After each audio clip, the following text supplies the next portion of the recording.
Just a heads up that we're now live and recording.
Okay, I think we're good to go.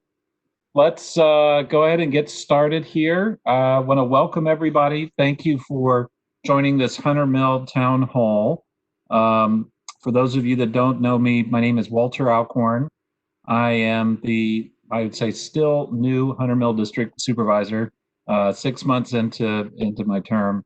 And thank you, everybody, for coming to this virtual town hall. And tonight we have a special guest. We have our Chief of Police, Ed Roessler, is here, and we're going to be hearing from him soon. But even more importantly, we're going to be hearing from you soon. I want to, first of all, thank everybody for doing this virtually. This is not the way that these types of events have taken place previously. But with COVID and the necessity to be safe, we are using this tool a lot more. I will say that once we get back and gets past this pandemic, some of these tools might actually be used continuously or on an ongoing basis. But thank you for bearing with us through any technical issues or difficulties that we might have tonight. So I do want to go over some of the technical issues with this. There is an opportunity for folks in this town hall to participate. And first of all, I want to note that this is being recorded. So there will be a recording of this available in a couple places, including the Hunter Mill District webpage. So if you are attending this town hall and you would like to ask a question, what you need to do is raise your hand, and you should see the ability to do that after you click on the participants button in this in the Cisco WebEx platform. So basically, that is when you move your cursor around the screen, in the middle of the 7 buttons is a participants button, and if you click on that, it will open up a column on the right side of your screen, and very small, hopefully you can see it, is a little hand that if you click on that hand, then you will be effectively raising your hand virtually, and someone on the Hunter Mill staff, district staff, will actually be in touch with you, and that is how you can ask a question and get unmuted. It will also, if you so choose, give you the opportunity to turn your video on, so you can turn on after when you're after you've raised your hand and you're selected to ask a question. You can also then not only unmute yourself, but also can give your turn on your video if you like. Now, there may be a short time lag while we bring up each person, so bear with us. And we will take questions in the order of when a hand was raised. So if you've asked your questions, remember to unraise your hand, which means you click on that little icon again, and it shows your hand coming down. So I do want to just emphasize, just like any town hall, we want to be respectful and ask productive productive questions and have a productive conversation here. So as much as you can, I would encourage folks to ask your questions concisely. We want to be able to answer as many questions as we can during this hour. And also, as I mentioned before, it is being recorded, and there will be a copy of this recording put on YouTube. So if there's anything you want to go back and watch or want to share with others, you can do that. So, so now that we've gotten through all the introductory pieces, I do want to just remind everybody why we're holding this town hall. You know, I think from my perspective, I think we've seen a national awakening since the killing of George Floyd was videotaped, and that was shared globally. And I've not seen anything like it in terms of the interest across the country. It's been phenomenal. That, of course, was in Minneapolis, but locally we have issues as well. And even after a series of reforms, very productive reforms, I believe, over the past few years, we still have issues, though. And I think one of the things that is apparent when you read the use of force report that was recently released last month, and look at the racial disparities on use of force. These are issues that are not new, but I think our understanding broadly of the issue is new. And I think, just speaking for myself in terms of a new member of the Board of Supervisors, my commitment to doing whatever we need to do to address the situation is definitely there. So before we go into the Q&A, I do want to ask the chief if he would like to make a few comments here at the beginning of the town hall. And Chief, thank you very, very much for doing this. We really appreciate it, and welcome virtually to Hunter Mill.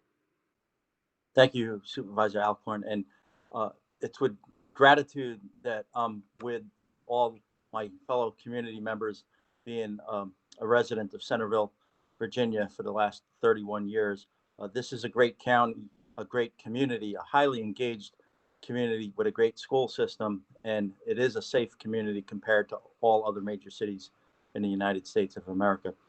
I wanted to provide some background to help us have a discussion, because it's important as your chief that I listen and take your input. And obviously we'll talk about other opportunities for input to create change.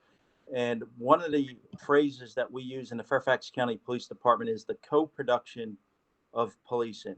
And what that means is that we engage with our community, our elected officials, and other advocates to create change. And that's what we have done as reforms over the years.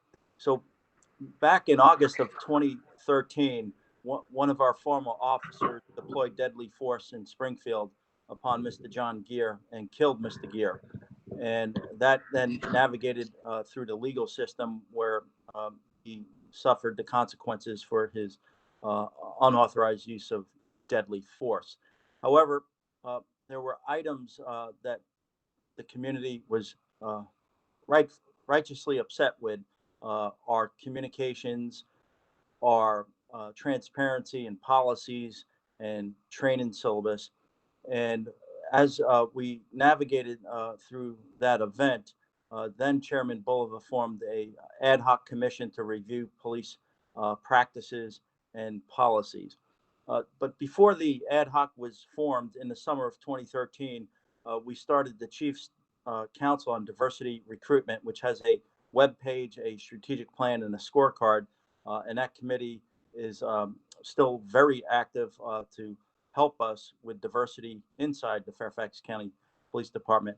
Also, in the summer of 2013, we started a procurement process with the Police Executive Research Forum, known as PERF, to look at all our use of force and some communication policies before that awful event in Springfield in August of 2013.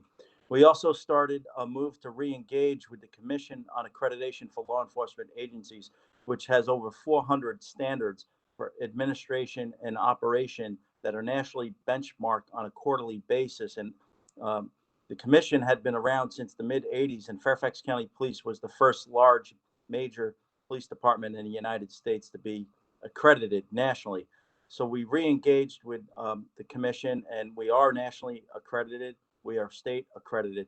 So when we talk about reform, these are standards that we hold ourselves to in a voluntary basis, besides the just minimum standards from the Department of Criminal Justice Services in the Commonwealth of Virginia. So when we got to January and February of 2015, when the ad hoc commission was formed, there were over 70 community members that formed into 5 committees to look at areas for change or reform.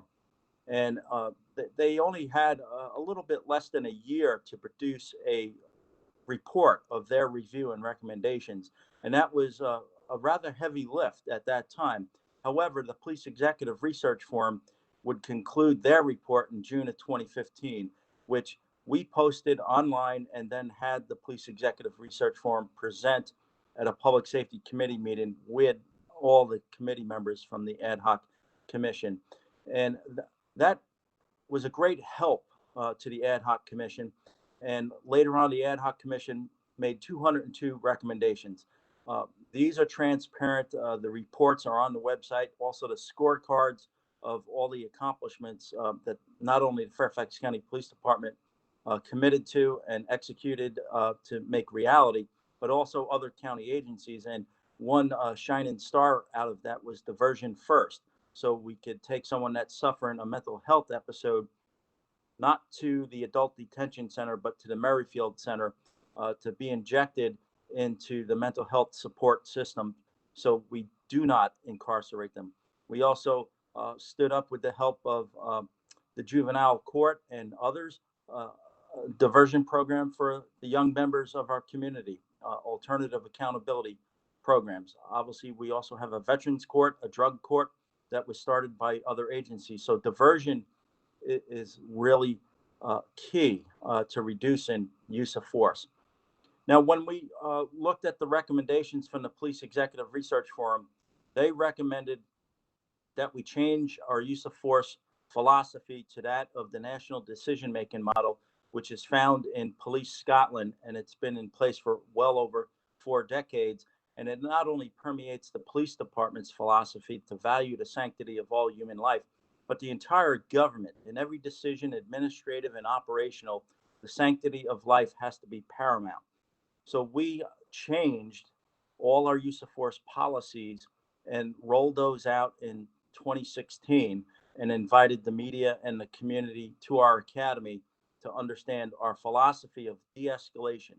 And in an overview, it's to use tactical dispatching. When the call from 911 comes in, the call taker is trained to get as much information as possible, to get that to the police officers, their supervisors, and a staff duty officer that's a commander that's in charge of patrol operations. To slow the event down if we can, to isolate it, evacuate those in harm's way, and to negotiate with the person and use time and tactical repositioning to allow this person's episode to peacefully end. So it's about everyone getting home safe. Also, out of the ad hoc mission for accountability, we now have a civilian review panel and an independent police auditor. Many of you may be aware that the independent police auditor was directed last year by the Board of Supervisors to conduct an academic independent study of all our use of force. We need to understand, how did the police get there? What are the demographics of the area, and all the policies and philosophies involved in each of these use of force episodes, and to come up with recommendations as the reform movement nationally right now is, how can we look at police response and see if it could be better handled by other professionals. And that is the goal of Diversion First in a co-responder model for someone's mental health crisis, to have members of the Community Services Board who are certified counselors to respond to those events. And we're growing that program, and it's taken a number of years, but we've made great progress there. We also, for decades, have in-car video in all our patrol cars. We just started on April 28th, the first phase of our body-worn camera program, and the Board of Supervisors has directed the police department to look at potential options to increase deployment in phase 2 in this economic challenge that COVID has posed to us. So that plan was presented to the Board of Supervisors yesterday. As Supervisor Alcorn mentioned, we have increased our data transparency, and we have more to go with that data transparency and pulling apart the layers. And it's my hope and my prayers that we use the co-production model with a lot of community advocates to kind of reconvene, if you will, the structure of an ad hoc police commission to transparently share the narratives of the police reports, especially for use of force, so we could understand the accountability in each and every event, especially starting with 2019. And hopefully our work will coincide with the completion of the academic study by the University of Texas under supervision of the independent police auditor. But truly, the co-production model in the reform effort is the right way to do. Your police department has been doing that, and I appreciate this forum because this is part of the co-production process, and we have a lot more to go. And I know it's very important to listen, take questions, try to answer. If we can't get to all the questions, I've promised the Hunter Mill District Supervisor that we shall answer all the questions that come in electronically and get those back to you. So Supervisor, I'll turn it back over to you. Well, thank you very much, and thanks for reminding me too. Yeah, we only have this scheduled for an hour, so if there are additional questions that we don't get time to, please send them to my office, huntermill@fairfaxcounty.gov, and we'll get answers back. So before there are a couple things I want to do before we go to our first question. I do want to recognize we have the chair of the Civilian Review Panel on here. If in case anyone asks any questions specific to the Civilian Review Panel, Holly Doan is a panelist. Thank you, Holly, for joining this today. And also, at some point later, we might be visited by Supervisor Rodney Lusk, who chairs the board's Public Safety Committee. He has another event that he's right in the middle of. He said if he does free up before 8 o'clock, he'll hop on. But just wanted to announce that. So I will, at this point, we did get a couple of questions by email before we started this WebEx event. And I do want to go to the first one of those because I think it's a good segue into the questions. And Chief, maybe you can help us with this. A lot of terminology in 2019 use of force report is difficult to understand. In the July 1 town hall meeting, I'd appreciate discussion of the terms pressure points and takedown. Do those refer to chokeholds? Excellent question. So I've taken some notes. We need to, obviously, the terminology, that's a challenge for us to get it to common language. So back in 2016, when we changed all our use of force policies, and we had by other policies, chokeholds were not in the toolkit for the Fairfax County Police Department, but we made it very clear 4 years ago. So what we see and hear across the country about reforms is no chokeholds, no pressure points that's squeezing on the neck, and those awful things that we've seen out on the videos, that other departments did not have those policies. You don't want to train them because when you train, someone will revert to training when the anxiety builds during the event. However, takedowns is basically taking someone down to the ground. So by policy, the Fairfax County Police Department has always defined use of force as anything above a guiding or an escort, which basically if I guide your arm or escorted you, or anything above putting handcuffs on is considered a use of force. So if we point a firearm, point an electronic control weapon, or do anything above that guiding or escort or put handcuffs on, that shall be reviewed. It's subject to several levels of investigation. So when you look at use of force data, unlike a lot of agencies throughout this country, we report every use of force. We review it and investigate it. So you see, well over 500 uses of force. And if you could break those into categories, there's relatively 252 of the uses of force in 2019 that involve some type of instrument or tool that were authorized to carry. So we define it in many different levels. It's unfortunate that the profession, 18,000 law enforcement agencies, have a higher threshold of use of force. And that's what we're talking about, national standards that we all operate off of a level such as the Fairfax County Police Department. And those are subject, obviously, to independent review by the auditor and academic institutions. So hopefully I answered those two nuances to force. So just to clarify, chokeholds are not allowed in Fairfax County, is that correct? They're prohibited, and they have been by strict policy for 4 years, and they were prohibited prior to that. We strengthened the language, which is part of the recommendation from both the Ad Hoc Commission and the Police Executive Research Forum. Also, we made it clear not to shoot at moving vehicles a long time ago unless it's the last resort and someone's life is in imminent threat of death. So that those are clear policies for your police department that are part of the reform effort across this country, because a lot of departments have not changed in decades. Got it. Okay, thank you very much, Chief. We're going to go to a couple folks online here who have questions.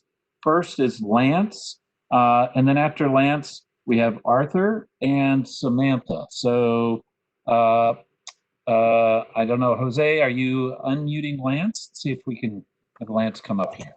Hi, Supervisor, it's Lisa. Lance is now a panelist, so he can speak. All right, wonderful. Lance, go ahead with your question for the chief, or any of the rest of us. All right, thank you, Supervisor Alcorn, for holding this town hall, and Chief Roessler for attending this. I know you've been on a couple of other panels throughout these couple of weeks. Just can you tell a little bit about how Fairfax County police officers, in particular probably patrol officers, are evaluated, and like how often that happens, what elements are included in that evaluation? And then just the second part is, do you continue to use, a couple of years ago at a Reston CSA meeting, you mentioned that you use a panel member, community panel member on your promotion panels, such as, I think it was, at that time, it was Grace Covenant's pastor. Is that something you continually do, or was that a one-time thing? That was my question. Thank you. Thank you, Lance. The evaluation process starts when someone applies to become a Fairfax County police officer or employee. And you go through a rigorous hiring process that includes a personal history questionnaire to take us on a journey from birth to where you are right now. And we also go to people's homes and neighborhoods or former neighborhoods and try to do a thorough background investigation. You're then subject to a medical exam, a physical abilities test, a psychological, and a polygraph examination. And if the 1 out of 25 that apply are accepted, you then go through a 6-month academy that has standards that exceed the state standards. We have our own academy with performance-based objectives. And once you're out of the academy, you start your probationary period upon being sworn in. And then you're subject to 3 months of field training, and then 9 months remainder of your probationary period. Then you become a merit employee. And in accordance with the Fairfax County personnel regulations, you are evaluated on an annual basis.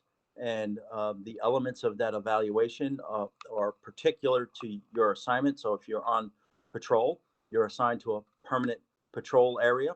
And depending if you're working permanent day shift, evening shift, or midnights, one of the elements, for example, that we want from all our officers is to engage in the community with our community members in a positive fashion, not just responding to calls for service. There is no quota on issuing traffic summonses or parking tickets or arrests. I've made that very clear, not only as chief, but in all my other former positions and my predecessors as chief. We were not quota based in my career. That's something that obviously became an issue in Ferguson, Missouri. We do not receive revenue back into our general budget at all. So our vision statement kind of speaks to the evaluation process, and that's ethical leadership through engagement with the community to accomplish all 3 of our lines of business. First is our mission to prevent and fight crime. Second is to preserve the sanctity of all human life. And third is to keep pace with urbanization. So when you look at those 3 elements of the vision statement, it embodies everything. And especially in the 100 Mill district, you have urbanization that's been ongoing for my entire career since the Reston Town Center was built. And now we have Metro Rail. So there's many modes of policing that urban landscape has given us into the future. So we have to change the style of policing. So in the different patrol units, that's what we gear that evaluation for. You mentioned about promotional processes. Wherever I can, especially at the senior staff level of police major and deputy chief, just like the chief's process, we want engagement with community members to help us evaluate the potential candidates for those senior staff positions to make sure that they embody the spirit of what the community needs for the future, and that's critical.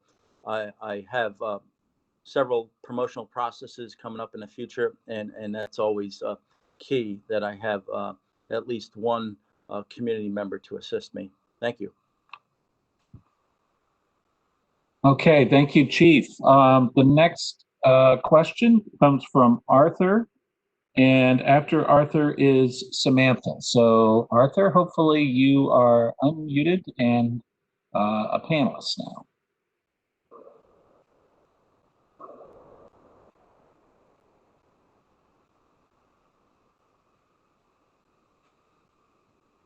There you are. I see you, Arthur. There you go. Can you hear me? Yes. You can hear me because my thing says mute, I think. Okay, but anyway, I have two questions, but I'll just ask them one at a time. And if you can handle a second one, that'd be great. If not, I understand. So since the county has stopped cooperating with ICE, MS-13 has been moving back into the county. People are scared. People are afraid to call the police because they sense if MS-13 figures out who calls the police, they will be targeted. So my question is, what is the department doing to protect the county with the increased presence of MS-13? Well, any gang in Fairfax County is critical to us, especially in the DC region, because gang activity, gang crime does not know any boundaries, especially within Fairfax County and outside of Fairfax County. We support the Northern Virginia Gang Task Force, which is comprised of multiple jurisdictions and federal and state law enforcement personnel. And we continue that effort to eradicate gangs in Fairfax County. The policy for immigration has always been since 2007. And the most recent update, for example, has been converted to plain language. It's outward facing to the community. And our efforts are to understand that someone can have community ties. We, as law enforcement officers in Fairfax County, do not have the authority to enforce civil immigration matters, and that's been since 2007. That is our policy, our standard embedded in the law. But I can assure you that we will be relentless on gang activity in Fairfax County, and that's representative of the Gang Task Force, which we support with personnel. Arthur, what's your second question?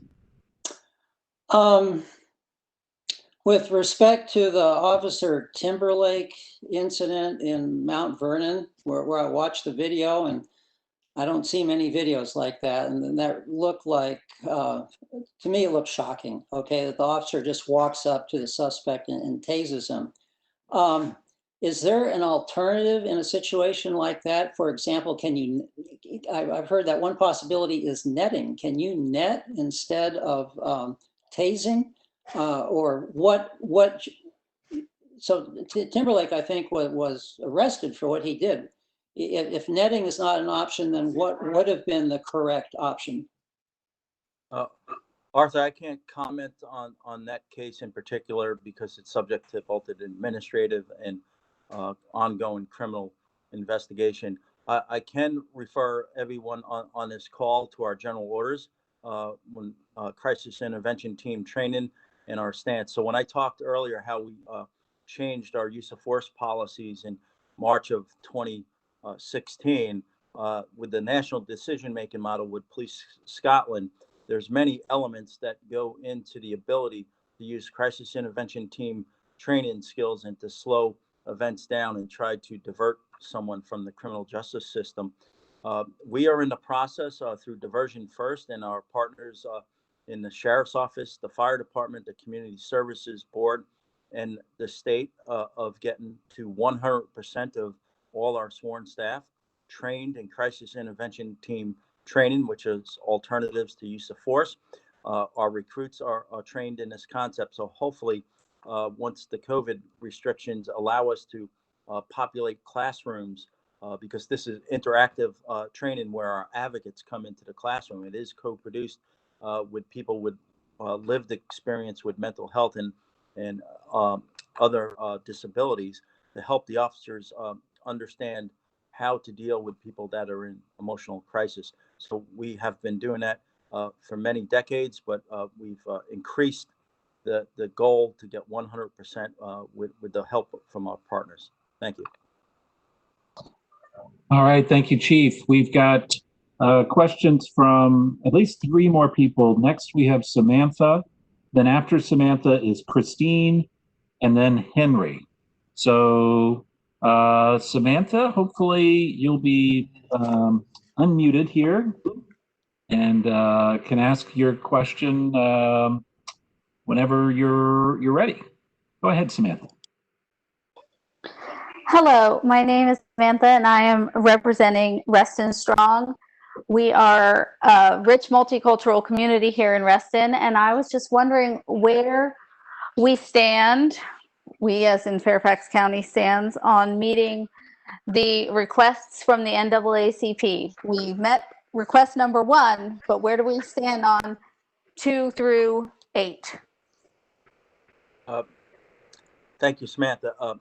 It's an honor to work with President Perryman on all these reforms. There's a couple of reforms that clearly require action by the General Assembly and or decisions between the Fairfax County Public School Board and the Fairfax County Board of Supervisors. So I am in discussion with President Perryman to hopefully have a community task force. That's that co-production model that I talked about, so we can engage in going through all the reform items from a lot of the advocates locally, throughout the state, and nationally.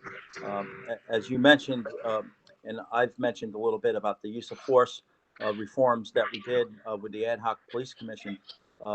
Your police department exceeds in many of these areas, but the few areas will require legislative action and or discussion with the Fairfax County School Board.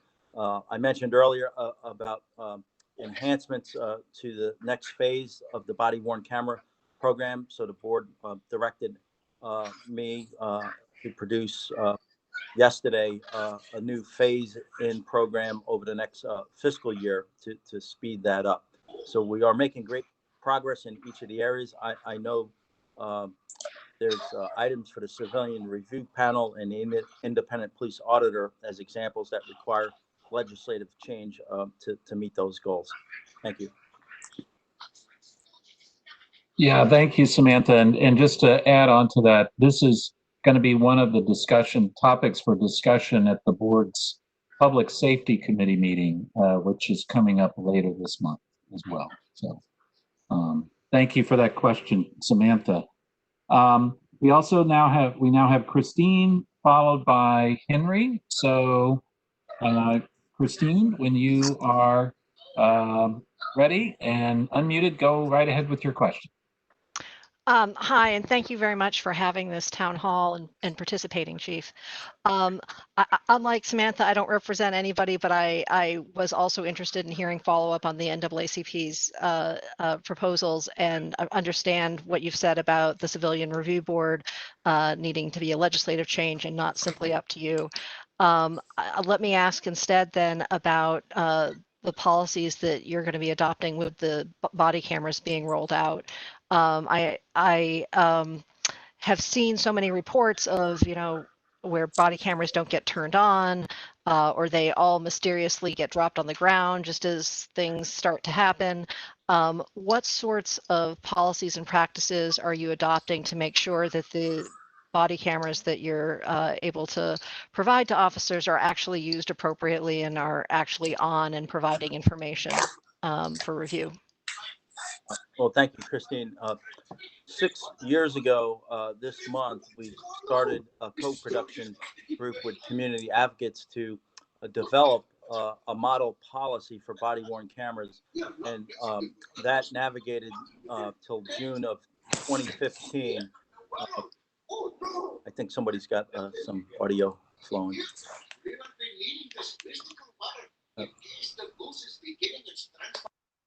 Thank you. So in June of 2015, in addition to the presentation of the Police Executive Research Forum report, I did, on behalf of the police department, present a body-worn camera program with the model policy with all our advocates from the community to have decisions in that policy, when to turn it on, when to turn it off, when to release video, what to redact in the video, and another philosophy of when does a video become evidence that's crucial to the integrity of an investigation. So we have kept that co-production group going for the body-worn camera policy. And in March of this year, one of my patrol bureau majors, she met with the advocate group because we knew we would go live with a start date of May 1st. We met that by a couple days faster on April 28th. So what we are doing now with May, June, 2 solid months of body-worn cameras at a few stations. In September, hopefully, COVID will allow us to socially distance meet so we can look at the first 3 months of the body-worn camera to make sure the policy is meeting and exceeding the expectations of the community to answer those questions. So we're holding ourselves accountable to the community. I can tell you during the pilot project that we did 2 years ago for 6 months, before we started that project, we engaged with the American University to look at the model policy that we developed with advocates. We looked at 2 additional, what were called the gold standard studies in 2 other large cities. And what the professors from American University informed me, they didn't meet the highest levels of academic rigor. So before we started the pilot project, I made sure that the entire police department knew that during the pilot project, this policy is subject to adherence. And if you violate it, obviously it would be subject to investigation and potentially discipline. And that was the weakness in the pilot projects throughout the country. So the American University pilot project for the body-worn camera program is online for all of you to review, and it answers those questions and obviously had input from the community. And will continue to engage the community in our body-worn camera program, our in-car video program, our use of force data moving forward. This cannot be just one and done. It needs to continue. So I look forward to multiple co-production committees with community members advising their chief where our gaps are and how we need to build better policies to serve you better. Thank you. Thank you, Christine, for your question. That's a good question. I appreciate your answer too, Chief. I wonder that myself. I read a lot of criticism of body-worn cameras, but we actually seem to be doing it better. So that helps explain why. So thank you. Next, we have Henry, followed by Jennifer. Henry, when you are up and unmuted, go ahead and ask your question.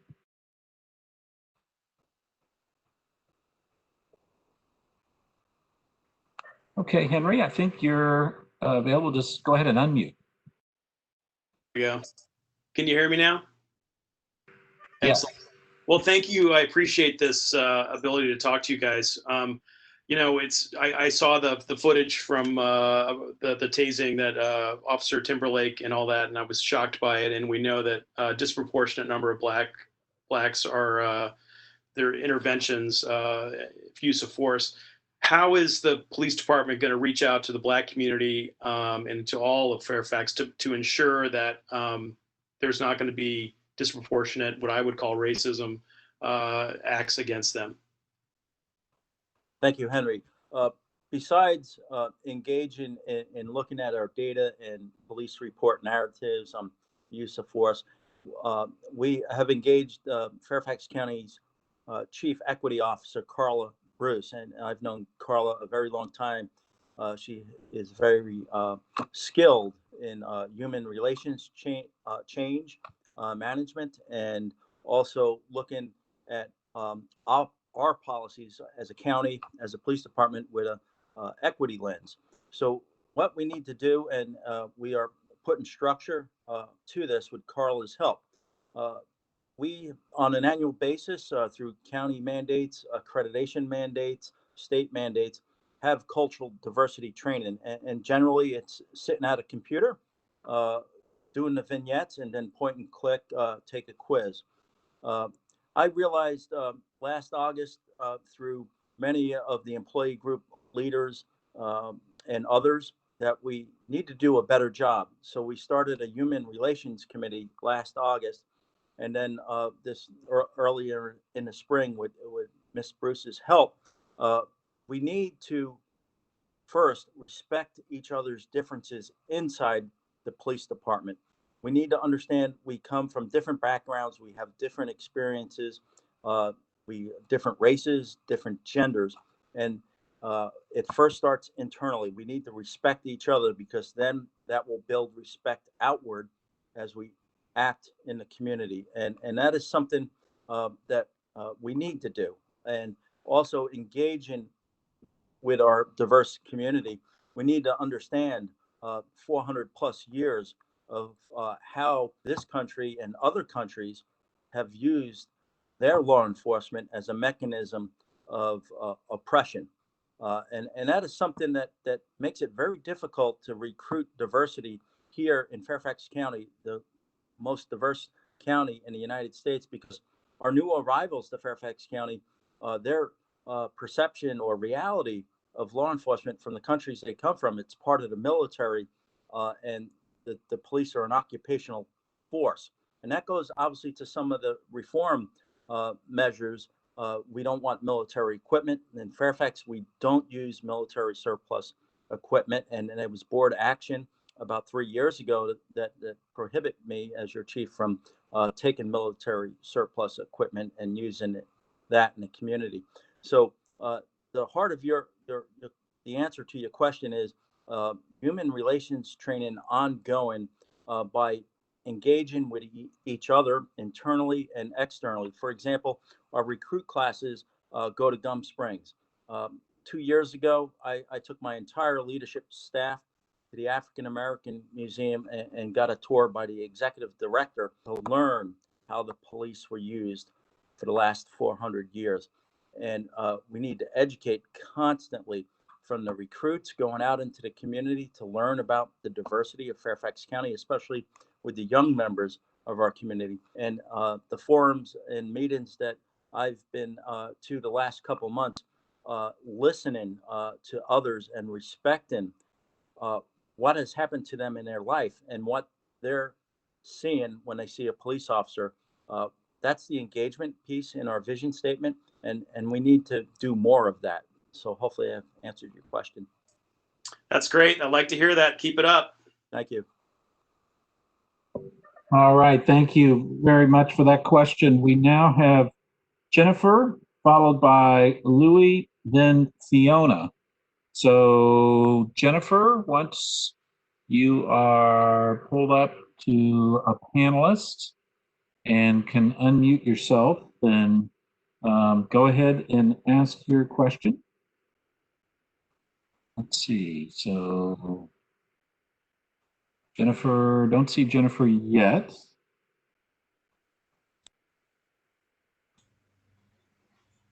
And okay. Supervisor Jennifer has been unmuted. I can't make her a panelist, but she can now talk. That explains it. Okay, all right. Okay. Hi, Jennifer. Welcome. Yes, we can hear you.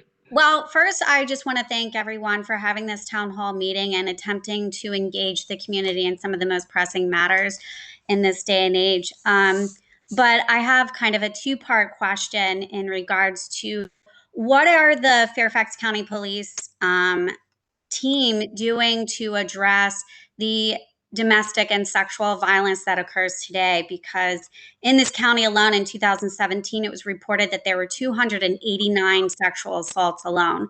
So how are you educating your team in what to do in those instances? Good question, Jennifer.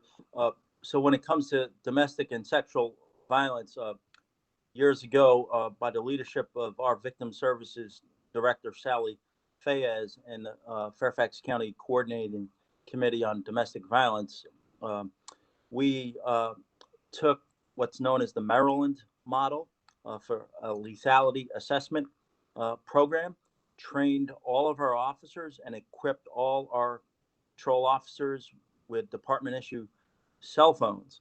So they will go through the lethality assessment when they arrive at a call for service, and immediately connect the victims with a counselor, including our victim services section, to get them hopefully immediately out physically of the situation to someplace safe, where we have great resources from advocates in the community and volunteers to protect them and especially their children, and initiate legal process and help them with attorneys and other support mechanisms.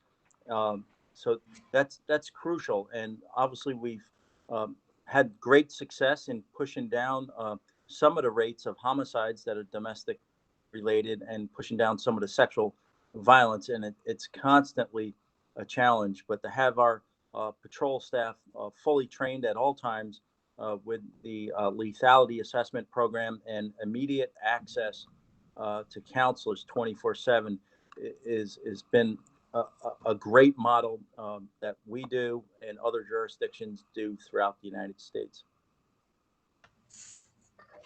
Thank you. Thank you, Jennifer. Appreciate that question.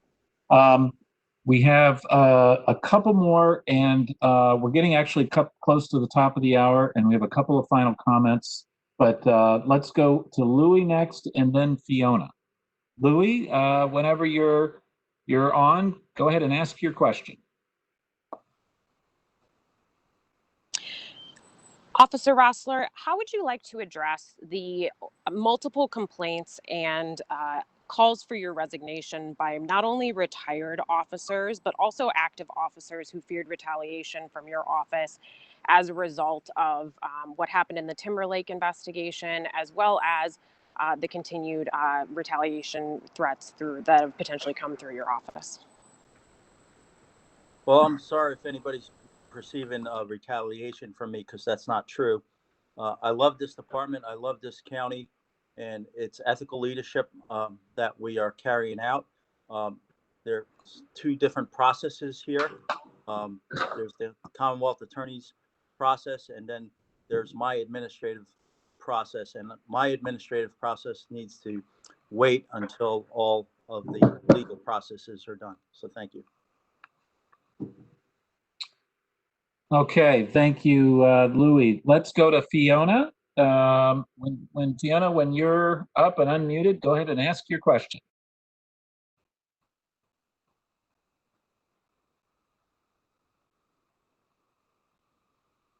Hello, can you hear me? Yes, we can. All right. I am an African American woman. I've lived in the Reston area for about 15 years. However, I am incredibly concerned that the use of force against the Black community has been increasing year after year, even with the reforms you enacted in 2016. However, the Black population has barely grown, but we're seeing an increase of use of force. Also, in that 2019 report, there was, I believe, 594 complaints filed. However, 0 of them actually sustained like violations. So if I, a Black person in this community, am more prone to being racially profiled and policed, if I make a complaint about use of force against one of your officers, based on the reports, the facts, and the data, there's a very small chance that I will get justice if I am racially profiled or if excessive force is used against me. I want to know how you plan on changing that. Because as a Black person, how do I get justice in Fairfax County Police Department? Thank you, Fiona. Of those 500 complaints, if you look, there's just over a dozen that were actually filed by a community member. And as I mentioned earlier in the conversation, all use of force is subject to a review and an investigation. And there's the civilian review panel and the independent police auditor that are available to register complaints for either use of force or other behaviors to hold us accountable for that independent review, because the civilian review panel and or the independent police auditor will review our administrative investigations and hold us accountable, especially the civilian review panel in a public hearing forum, annual reports and reports back from the independent police auditor on each of the incidents that office investigates. Moving forward, as again I mentioned earlier, to have that co-production model with advocates from the community to come in committees to look at all these issues, look at the police reports, the narratives, and one, to hold us accountable, to be transparent, to understand that we're leading with ethics and integrity in all these investigations, and to look at other issues of how did the police get there? Was it self-initiated? Did someone from the community call us? And each use of force to justify that the officers were using force that was proportionate, accountable, necessary, and legal, and done with equity is the key for allowing the community to come hold us accountable for that. And also, we talked earlier about other components of training, such as human relations and building respect and creating more engagement to look at elements of what are the root causes of these use of forces. And that's why I want the community engaged to solve this issue. Disproportionality is a national issue. Fairfax County Police Department is only one of a handful of agencies that's transparent with reporting their use of force. And that's something that needs to change in the profession. So I'm looking forward not only to the co-production review, but the independent police auditors academic study to help us develop solutions and obviously change policies and training if we need to. Thank you. Thank you very much, Chief. And Fiona, thank you very much for that question. I mentioned earlier the board's Public Safety Committee, where these and other issues are going to be discussed. We just have about 5 or 6 minutes left, but before we wrap up, I did want to introduce my colleague, Supervisor Lusk, who chairs our Public Safety Committee, and I'm very pleased to be working with him on a number of these issues. And Mr. Lusk, welcome to the Hunter Mill District virtually. Yes, thank you, Mr. Alcorn.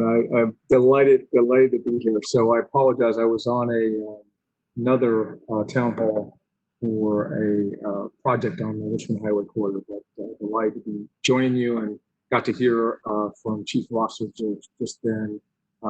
Just spent some time with him this afternoon, so he's probably getting tired of seeing me right now, but I appreciate all the work that he's doing personally to address some of these issues, and would love to, if you want me to answer a question, or I'm not sure exactly what you'd like me to do very quickly here.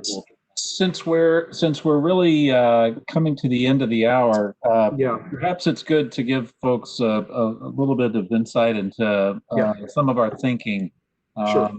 Just for background, you know, at the Board of Supervisors level, we have the ability to do what's called board matters.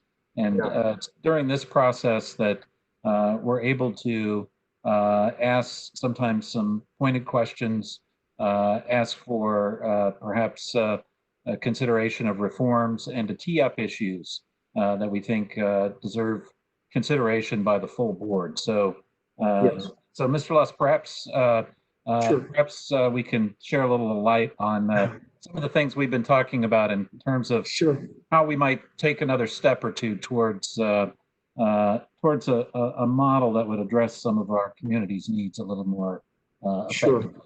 No, I appreciate that, Supervisor Alcorn. So I'll start by saying one of the things that we've noticed is that there are so many issues that have been pushed onto the plate of law enforcement. And what we're recognizing is that that is a lot to ask of them. And in terms of looking at some of the issues that come through our 911 dispatch, all of those issues are not necessarily of a criminal nature. Many of those issues are really focused on behavioral health issues, so whether they be mental health, whether they be substance abuse issues. And what we're trying to say is that it might be an opportunity to look at some different models that we've seen used across the United States. So if we think about Eugene, Oregon, they have a model called the Cahoots model. It's been around for about 30 years.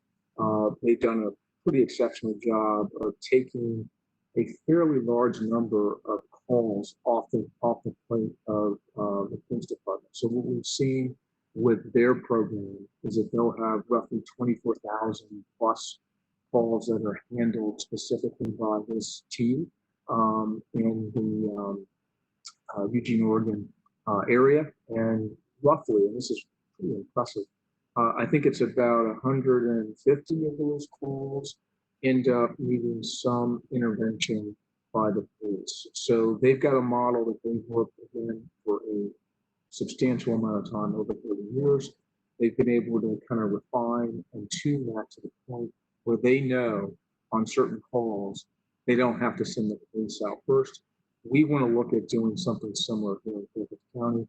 So the board matter that Supervisor Alcorn is referencing is one that would be kind of a combination with our Deputy County Executive for Public Safety and our Deputy County Executive for Human Services, kind of looking at how we can kind of bring some of the Community Services Board functions. So if we think about what we've seen through the Diversion First model, being able to kind of take some of those directly from law enforcement to address them in a way where we can reduce that requirement. So we are looking forward to bringing this at the next board meeting. So Walter and I are giving you a preview, so you'll get to hear this again. And there are a number of other areas that we'll be focused on. And even, as I said this afternoon, Chief Roessler and I were going through a matrix that we have started to put together that has recommendations. We've received hundreds of recommendations from folks like the NAACP, ACLU People Power. We've gotten recommendations from NOVA EAC, and then we've got hundreds of ones that have come from citizens. Some of them are similar, so we tried to batch them obviously and kind of shorten the list.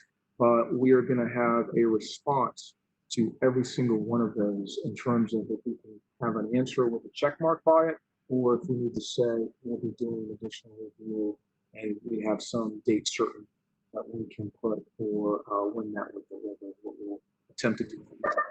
So stay tuned. Thank you very, very much, Supervisor Lusk. Thank you for doing everything you're doing on that. We have come to the top of the hour, so I want to wrap it up. I think that's a good place to conclude. And I also want to, again, anybody who did not get a chance to ask their question, please send it to the Hunter Mill mailbox, huntermill@fairfaxcounty.gov. If it's not a question, it's a suggestion. That's absolutely fine as well. And we are spending a lot of time on this. I know there are a lot of people in the community that are also spending a lot of time on this. We appreciate your engagement. This really does move the needle. Your involvement does. And as we understand better what the needs are, what the current situation is, it really does help us as your elected officials to fine tune the county's processes to better meet those needs. So thank you all. Thank you, Chief Roessler, for being with us this evening. Thank you, Supervisor Lusk. Thank you, Hunter Mill staff. Thank you, Holly Doan, even though we didn't get to a question tonight. Appreciate you being on. And everyone stay safe and healthy out there, and have a good rest of the evening. Thank you, Walter. Take care. Thanks.